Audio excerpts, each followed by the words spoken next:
mga kababayan, umpisahan ho natin ito. Yung sinasabi nila na ang presidente natin daw po, o ang gobyerno daw po na ito, mahilig mamulitika, mga bossing. Ito kaya talaga yung sinasabi nila na ang gobyernong ito puros pamumulitika lang po, mga kababayan. Alam nyo nung una pa lang, unang sabak pa lang nila sa maisog, mga kababayan.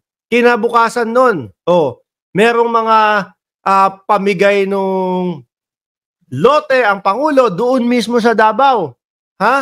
Pinaayos yung kanilang mga kalsada, pero syempre, ang pagsasaayos naman yan, hindi naman isang araw lang Yung kinabukasan, after nung maisog nila, mga boss, ano na yun, kumbaga, tapos na. 2 taon bago makatapos ng papaayos ng mga iba't ibang mga proyekto, mga bossing. Pati patubig ho. At eto, idagdag nyo na po sa listahan. Pag kayo tinanong ng mga gonggong, ano nagawa ni PBBM mo? Isama nyo na po yan, mga bossing. Radyo Pilipinas. Tapos, malamang sa alamang po, mga kababayan, yung linyahan nila na pinupolitika lang tayo niyan, malamang matapos na din po, maputol na din po dahil dito sa balita na ito. Ayon sa Department of Human Settlements and Urban Development, DHSUD, ginawa ang proyekto sa ilalim ng flagship pambansang pabahay para sa Pilipino or tinatawag na 4PH program ni Pangulong Ferdinand Marcos Jr. Ayan, mga bossing. Ano to? 400 condominium type units sa Davao. Sa Davao. Handa nang ipamahagi ngayong taon ng DHSUD. Ayan po, mga bossing Hindi po yan yung mga gawa sa kahoy, hindi po mga gawa kung saan-saan yan.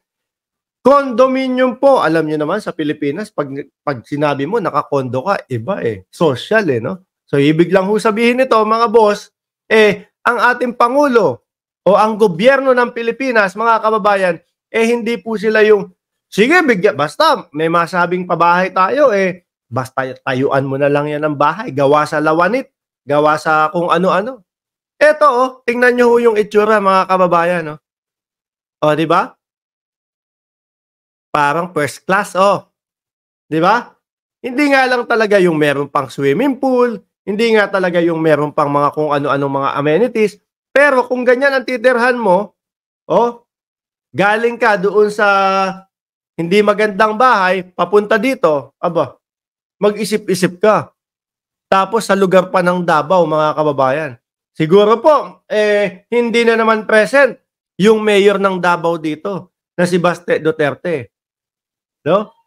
Baka, syempre, puntos to sa gobyerno yung kampo nila, paulit-ulit na pagpapabagsak sa gobyerno ang isinisigaw Tapos, makikidalo siya. Hindi lang natin kumpirmado kung hindi nga siya dumalo doon sa magiging opening niyan. Pero ganun to kasi yung ginawa ni Baste Duterte, mga kababayan, nung kaumpisahan po, nung maisog nila. Sabi ni Sir Tony Ninobla, yan ang ating presidente. Ibang magtrabaho. Ang nakikita ko ho dito, mga bossing, hindi uubra kay presidente, hindi uubra sa ating gobyerno ngayon. Ngayon po yung yung tipo bang, basta magpagawa ka na lang ng 400 bahay dyan.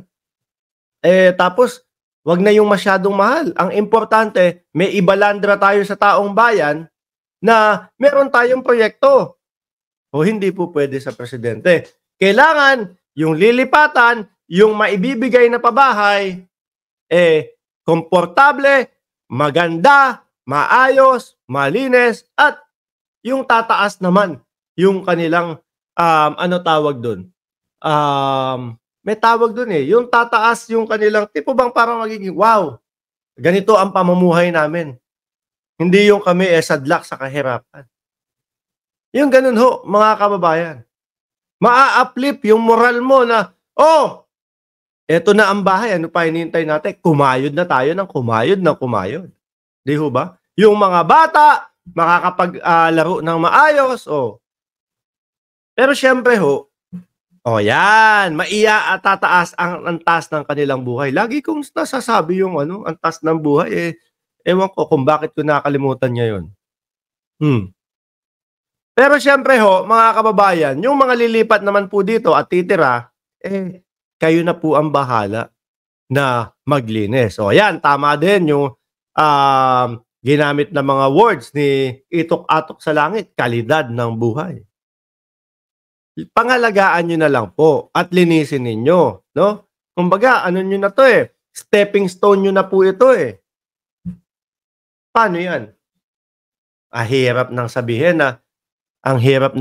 na si BBM kasama ang gobyerno ng Pilipinas, puro pamumulitika ang ginagawa. Mismo kung dinadamay kayo sa pamumulitika na sinasabi ninyo, di sana iniwasan na yung Davao. Di ba? Sa iba na lang natin lagay yan. Huwag na sa Davao para sabihin ng mga taga Davao, naku, iniwanan na tayo ng mga Duterte. Naku, walang ginagawa sa atin ang gobyerno. Sabi ni Ricky Escobar, nakalugar ko sa Tondo. Dito sa Tondo, ang ganda ng ginawa ng tatay ni PBBM. Row house, 6-story building at Marcos Highway sa harap ng pier papuntang Peaceport at Tondo High School, kung saan nagtapos si Isko Moreno. Saan ba si Tondo High ba siya? Ang Tondo High kasi mga boss, nagkawatak-watak yung mga classroom niya mga yan eh. No? Meron sa, ewan ko lang kung ito yun. Nagkaroon sila ng classroom sa Tondo Sports Complex. Kami kasi Torres High School eh. Sa bandang yun. Sa Solis yung pinag-graduate na namin eh. Ayan mga bossing 400 condominium type units, hindi po pa ano-ano lang, pabara-bara na mga pabahay. Condominium. Pag sinabing condominium, saan ka nakatira? Doon kami sa condo. Social, di ba mga bossing? Kayo naman kasi. Panay kayo banat, panay kayo pamumulitika, tapos pag nasopla ng ganito, tatahimik kayo. Di ho ba? Anyway, mga bossing, dumako ho tayo sa pangalawa nating topic na sabi nung Mrs. ni Roque, hindi naman daw sila nagtatago. Pogo! Pogo! Umpisa pa lang Pogo na eh. Umpisa pa lang Pogo na. Sabi po, nung Mrs. ni Roque, ay, dinay daw po na ini-snub yung kamera de representante.